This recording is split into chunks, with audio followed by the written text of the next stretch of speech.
the Holy Spirit's love is your strength, for yours, as an orphan, is divided and therefore not real. You could not trust your own love when you have attacked it. You cannot learn of perfect love with a split mind, because a split mind has made itself a poor learner. You tried to make the separation eternal. In other words, your intent in getting the divorce was for it to be permanent. You tried to make the separation eternal because you wanted to retain the characteristics of creation with your own content. In other words, with everything you made up and everything you would in the future make up. The nature of creation is eternal. Creation is eternal. And you want to maintain that with your own creations. Yet creation, listen to this, creation is not of you. You're not God. Yet creation is not of you, and poor learners need special teaching. You have learning handicaps in a very literal sense. There are areas in your learning skills which are so impaired that you can progress only under constant, clear-cut direction provided by a capital T teacher who can transcend your limited resources. Transcend your tiny sense of orphanhood. He becomes your resource because of yourself you cannot learn. You, as a tiny little pissant orphan, poor little you, of yourself cannot learn, because the state of mind which sees itself as weak and little cannot look where the truth can be found.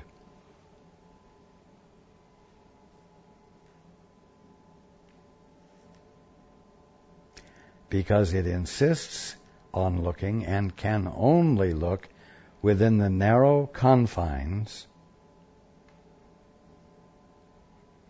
Just a moment. Of isolation and aloneness.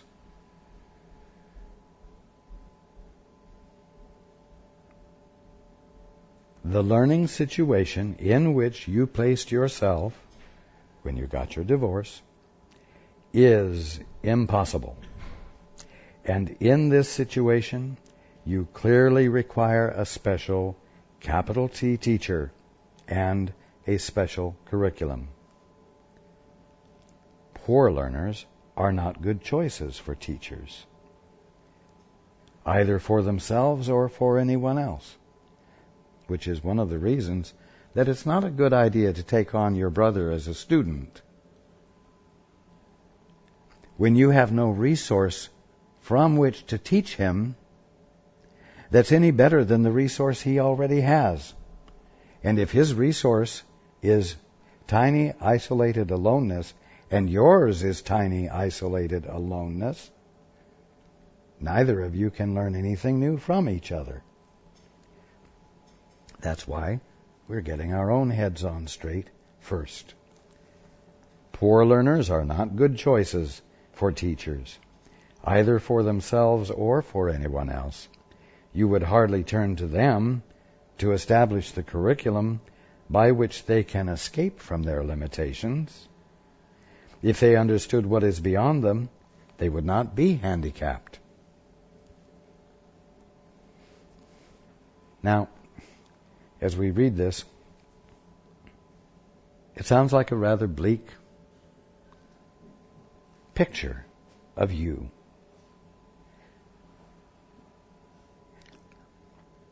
But it's only a clear picture of the absurdity of the tiny way in which you're looking at yourself when you have another option available to you. And so it is not bleak because you're not stuck in it. And it's my task to remind you that there is a larger picture, that there is reality, and that you are not what you believe you are. You are at the point of perfection, and you must understand yourself therefrom. And my constant encouragement to you is not to believe this bleak picture, and not to believe the definitions that you have come up with on your own, because there is something far greater for you to be experiencing, which it's your birthright to be experiencing. And any of the self-righteousness that you feel as a result of all of the great effort you put forth in being the best damned independent orphan that existed means nothing, accomplishes nothing, has accomplished nothing. And therefore you can afford to abandon it and question the hit you get from the feeling of self-righteousness. Now, I've been asking you to be alert for when you are offended. Next week, I want you to give your attention to when you feel self-righteous.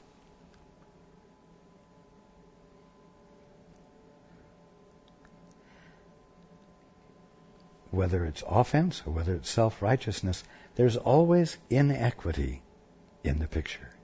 Inequality. Someone's less than you, you're more than someone else. You're better than someone else. Or someone else is more offensive than you. Someone else is stronger than you. Therefore, you're weaker. Self-righteously, though, you are better and greater and stronger than they are. You see, there's always inequity, and always you engage in activities of equalizing, which simply means that the two of you end up in a struggle whereby you arrive at a point where you're worn out, and you abandon the struggle in mutual agreement to take a rest. Not abandon the struggle, but to take a rest. Like arm wrestling. So you rest till you get your second wind, and then you get back to your offendedness or your self-righteousness.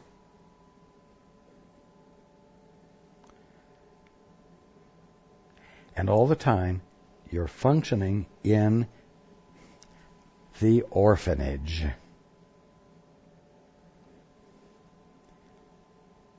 When you're not an orphan at all.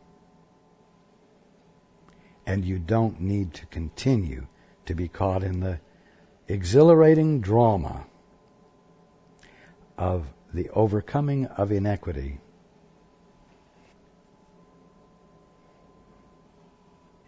You do not know the meaning of love, and that is your handicap. Do not attempt to teach yourselves, what you do not understand. And do not try to set up curriculum goals where yours have clearly failed. Your learning goal has been not to learn. I realize you didn't think that was the case. But your learning goal has been not to learn. And this cannot lead to successful learning. The moment you saw yourself as an orphan, you began to experience yourself as a collection of thoughts, a streaming of ideas that can be identified as the ego. And the ego's insane curriculum is seek and do not find. Therefore, your learning goal has been not to learn when you're identified as an orphan. And this cannot lead to successful learning. You see, an orphan can never become a legitimate son or daughter of anything.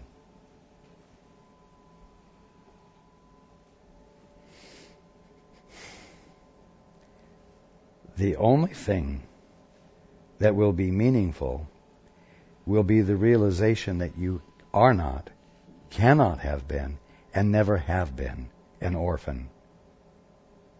That is the answer.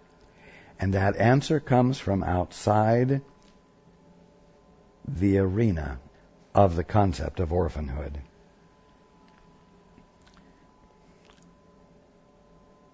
Your learning goal has been not to learn, and this cannot lead to successful learning. You cannot transfer what you have not learned. And the impairment of the ability to generalize is a crucial learning failure.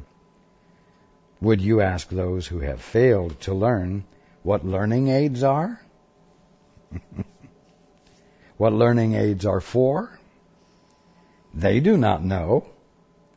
For if they could interpret the aids correctly, they would have learned from them. We have said that the ego's rule is seek and do not find.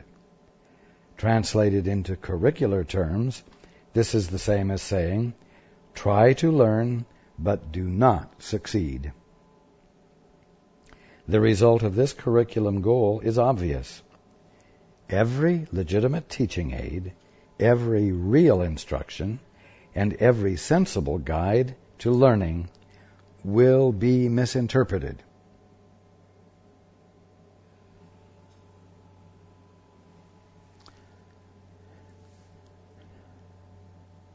You know what that means? It means that whatever insight might be experienced, whatever sense might be made out of what's being taught, will immediately be translated into the language of orphanhood in orphan land, and will be put to use for the purposes that orphans employ, which is not to get out of the orphanage. You see? So every legitimate teaching aid, every real instruction, and every sensible guide to learning will be misinterpreted and misused. It happens every day with the Course. Something is read, a little light bulb goes on, and then it gets turned to the advantage of the so-called ego reading it, and that one believes that now he has some leverage of a higher nature and a more spiritual quality with which to coerce his brother into behavior that is more acceptable to the coercer than what it was before. The purpose of the Course is not to teach you how to be a better orphan and how to have a more fulfilling experience of being in an orphanage. The purpose is to get you out of the orphanage. The purpose is to reveal to you that the very concept of an orphanage is meaningless because there are no orphans.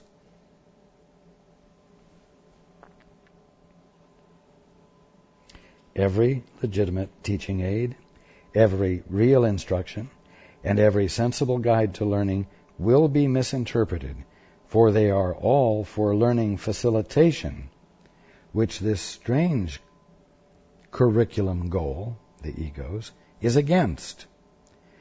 If you are trying to learn how not to learn, and are using the aim of teaching to defeat itself, what can you expect but confusion? The curriculum does not make sense. This kind of learning has so weakened your mind that you cannot love. For the curriculum you have chosen is against love and amounts to a course in how to attack yourself.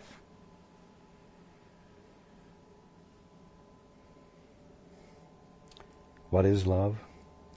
Love is what happens when you abandon your isolation and join with something else. Become intimate and with and undefended against something else, where you share without defense.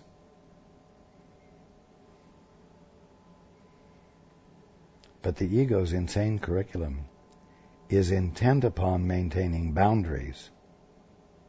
It is intent upon not joining.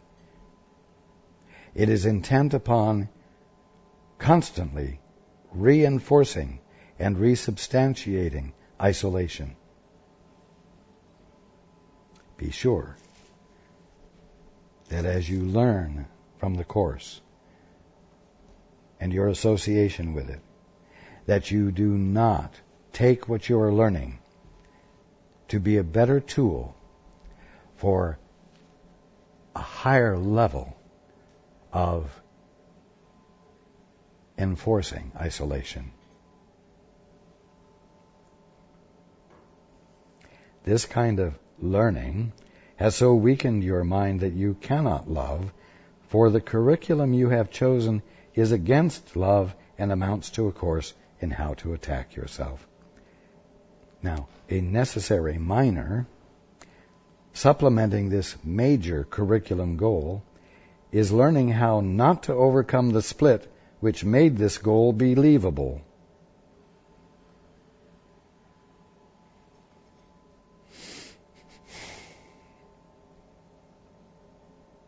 In other words, the goal of the ego is seek and do not find. See separation. See isolation. And learn how to make it a better and better experience. A less and less uncomfortable experience, which of course is impossible. Now, that's what the ego's course teaches. The minor that needs to be added to that for purpose of explanation is that you will never look to the real problem to correct it. In other words, you will stay constantly preoccupied with tension and offense against your brother and self-righteousness against your brother without ever looking to see the fundamental postulate from which all of these behaviors arise, which is that you, which you've conveniently forgotten, have a father that you got a divorce from. And of course, that's what we're undoing by virtue of bringing it right out on the table and shining the light on it, so that even if you don't see how it is that that could have happened, how you could have done that, at least the idea is there registering with you for you to explore further. Because that's the beginning of the undoing of the basic mistaken postulate.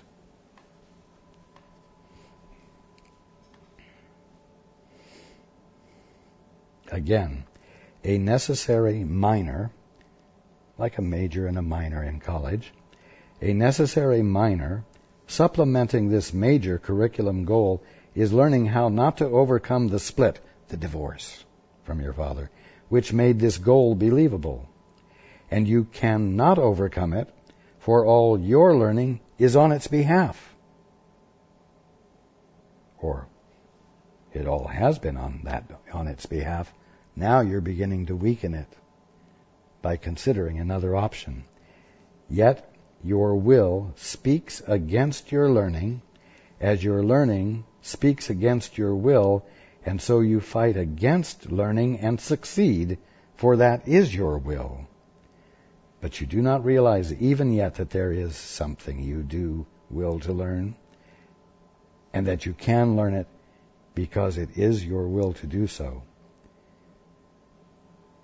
See, it's not all bad. I'll give you a few strokes. You need to remember that you're not behind the point of perfection. And so there is a will in you to be what you divinely are, no matter how you've altered your perception of your will to serve this false goal of seeking and not finding, of being, for lack of better words, of royal birth, but ignoring your birthright. You who have tried to learn what you do not will should take heart. For although the curriculum you set yourself is depressing indeed, it is merely ridiculous. You see, it's really inconsequential. It is not something to take so seriously. It's merely ridiculous. It's pure nonsense. And you need to lighten up regarding your assessment of the curriculum you've involved yourself in, and the coursework you've done, and the hours and lifetimes of lab work you've done, you see.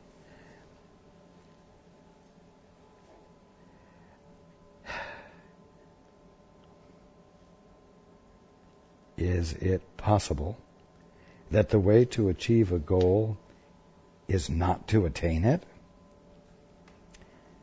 Resign now as your own teachers.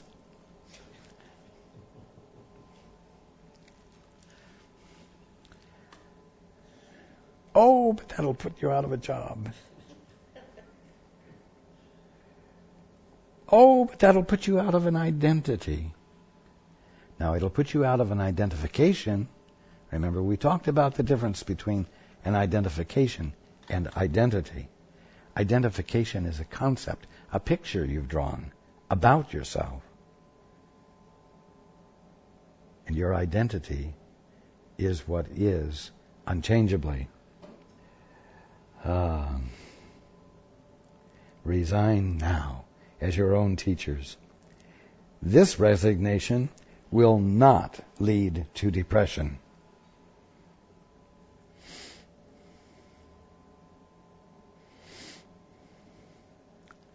And I'm going to qualify that. This resignation, if it's genuine, will not lead to depression. But if you're going to toy with it, if you're going to resign as your teacher to test the waters or to look good, and you do approach it with halfway decent sincerity, your ego is going to become very depressed. Because why? Because it will bring to your experience the perception of failure that we talked about last week.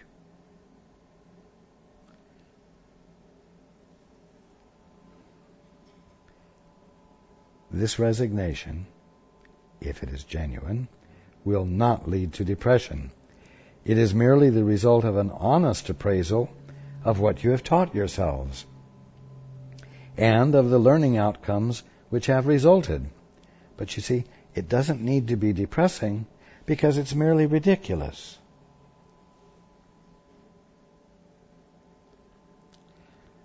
You took a lot of time and you had a lot of fun doing the ridiculous. It caused no actual consequences. It didn't cause your father to disown you. So there's been no cost to it, except the cost of being ignorant of the truth about you and believing that your ignorance was an unpleasant experience that was real, that seemed to cause you actual suffering. But all that happened was a ridiculous endeavor. Under the proper learning conditions, which you can neither provide nor understand, you will become excellent learners and teachers. Let's read that again. Under the proper learning conditions, which you, as an orphan, can neither provide nor understand, you will become excellent learners and teachers. But it is not so yet, and will not be so until the whole learning situation, as you have set it up, is reversed. Oh boy, big project, huh? Until the whole learning situation is reversed.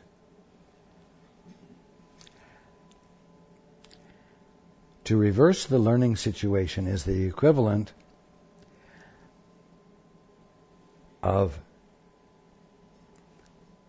neglecting to look through the large end of the binoculars and turning them around to look through the small end of the binoculars. The reversal of the learning situation has entirely to do with something real simple. No longer approaching everything as an independent, tiny little entity, all by yourself, isolated and alone. Abandoning that in favor of doing everything that you were doing alone, joined,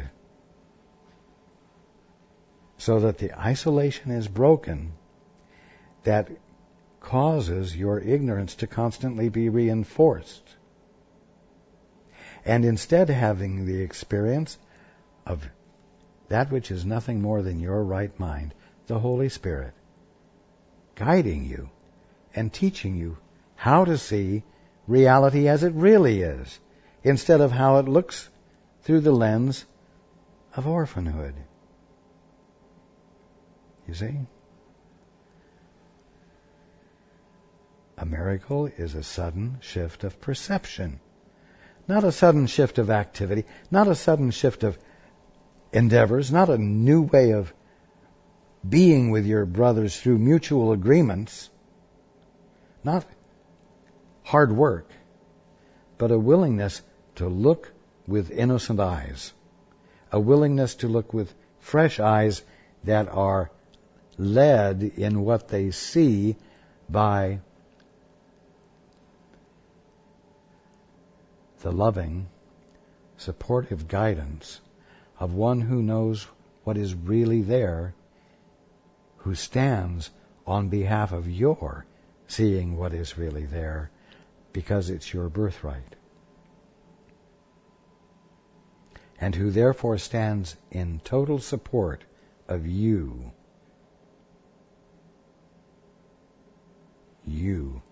who you truly are.